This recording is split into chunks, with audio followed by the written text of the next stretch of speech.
అందరికీ నమస్తే అండి. నేను మీ ధన. ఈరోజు చూపించే రెసిపీ వచ్చి బ్రెడ్ హల్వా. చాలా అంటే చాలా సింపుల్‌గా, ఈజీగా చేసుకోవచ్చు. చాలా ఇష్టంగా తింటారు. బ్రెడ్ హల్వాకి ముందుగా మిల్క్ బ్రెడ్ 10 తీసుకున్నానండి. బ్రెడ్‌ని 4 వైపులా అంచులు కట్ చేసి ఈ విధంగా ముక్కలు కట్ చేసి తీసుకోవాలి.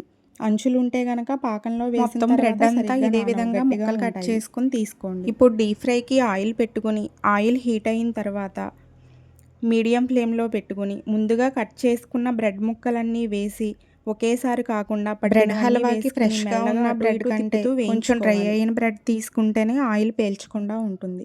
గోల్డెన్ బ్రౌన్ కలర్ వచ్చిన తర్వాత స్ట్రైనర్ సహాయంతో అన్ని ముక్కల్ని తీసుకుని వేరే అదే విధంగా మిగతా బ్రెడ్ ముక్కలన్నీ కూడా వేసి గోల్డెన్ బ్రౌన్ కలర్ వచ్చేదాకా వేరే గిన్నె పెట్టుకొని 1 స్పూన్ నెయ్యి వేసుకొని నెయ్యి హీట్ అయిన తర్వాత చిన్నగా కట్ చేసుకున్న 4 బాదం ముక్కల్ని బాదం కొద్దిగా వేగిన తర్వాత జీడిపప్పును వేసుకోవాలి. బాదం జీడిపప్పు గోల్డెన్ బ్రౌన్ కలర్ వచ్చేదాకా వేయించుకొని రెండు వేగిన తర్వాత కిస్మిస్ కూడా అన్నీ బాగా వేగిన తర్వాత అవన్నీ వేరే బౌల్లోకి తీసుకుని పక్కన పెట్టుకోవాలి. ఇప్పుడు అదే గిన్నెలో 10 బ్రెడ్లకి 300 గ్రాముల పంచదార సరిపోతుంది. పెద్ద గ్లాస్తో 1 గ్లాస్ పంచదార 1 గ్లాస్ వాటర్ పోసుకొని పాకం దీనికి ఎటువంటి పాకం రానవసరం లేదు. గులాబ్ జామ్ పాకం కంటే కొద్దిగా చేతికి జిగురుగా ఈ విధంగా జిగురుగా వచ్చిన తర్వాత గ్యాస్ని లో ఫ్లేమ్లో పెట్టుకుని వేయించిన బ్రెడ్ ముక్కలన్నీ వేసుకోవాలి.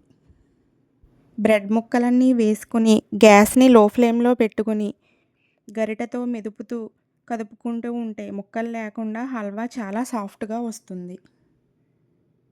మనం తీసుకున్న పంచదారకి వాటర్కి బాగా సరిపోయింది. పాకం కరెక్ట్గా సరిపోకపోతే హల్వా గట్టిగా ఉంటుంది, స్మూత్గా ఉండదు. ఒక చిన్న గ్లాస్ కాచి చల్లార్చిన పాలు వేసుకోవాలి. బ్రెడ్ హల్వాకి పాలు ఎక్కువ పట్టవండి, ఒక చిన్న గ్లాస్ అయితే సరిపోతాయి. గ్యాస్ని లో ఫ్లేమ్లో పెట్టుకుని 2 నిమిషాలు మెల్లగా అటు ఇటు కదుపుకుంటూ ఉడికించుకోవాలి. మన ఇంటికి సడన్గా చుట్టాలు వచ్చినా పిల్లలు స్వీట్ తినాలనిపిస్తుంది కావాలన్నా మనం చాలా స్పీడ్గా ఈ హల్వాని రెడీ చేసుకోవచ్చు. 2 నిమిషాలు ఉడికిన తర్వాత 1 స్పూన్ నెయ్యి వేసుకొని అలాగే 1 స్పూన్ యాలకుల పొడి కూడా వేసుకోవాలి.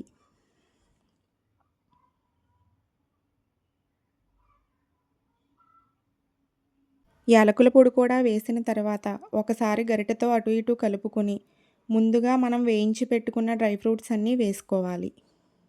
డ్రై ఫ్రూట్స్ అన్నీ వేసుకున్న తర్వాత మొత్తం హల్వా అంతా కలుపుకొని గ్యాస్ ఆఫ్ చేసుకుంటే సరిపోతుంది.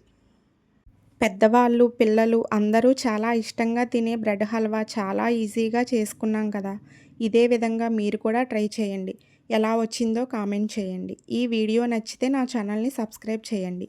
మళ్ళీ నెక్స్ట్ వీడియోలో కలుద్దాం. అంతవరకు బాయ్.